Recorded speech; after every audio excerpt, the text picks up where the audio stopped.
Welcome, folks, to the very first segment of Roofing Done Right University, where you guys get to log in and check out how to do this stuff the right way. I'm a second-generation roofer. I've been doing this for nearly a decade, and I can't tell you how many times I've come across bad installation and repair methods, bad tarp jobs, and people who have no product knowledge whatsoever. This is where you guys get to log in, have some fun, and actually learn how to do this the right way. As y'all can see, a tree branch hit that roof. Let me go ahead and show you how to tarp this properly. First, you're gonna wanna go ahead, take your nice pry bar, you wanna go above that impact zone on that first row of shingles. Here, take your pry bar nicely and glide your way, unsealing that without damaging the shingles above it. Same thing with the next shingle over, because we're gonna have to put it under there too. After that, pick your tarp product.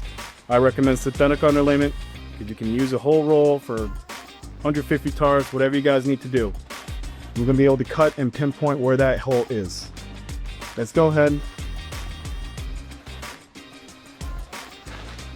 Slide that synthetic underlayment, and the key word is flash that underlayment underneath that shingle.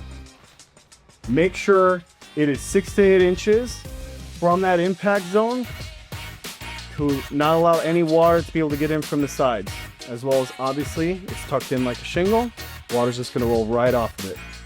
You're gonna wanna go ahead, take your few cab nails, boom.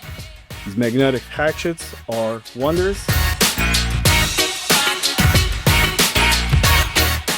You're always gonna wanna do those nails 6 to 8 inches away from each other. It's gonna be the optimal distance to be able to maximize the strength of that tarp without overdoing it. So we're gonna go ahead, find where that bowl ends down here. You're gonna go ahead, put your nails right here, nail right there.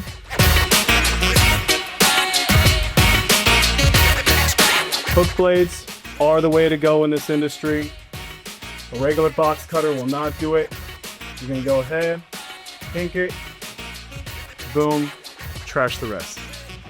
That, people, is how to tarp properly. It is one of the basics.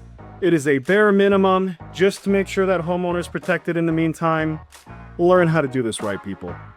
So go ahead and go subscribe to Roofing Done Right University so you guys can keep up to date and keep learning on how to do this right. Thank you.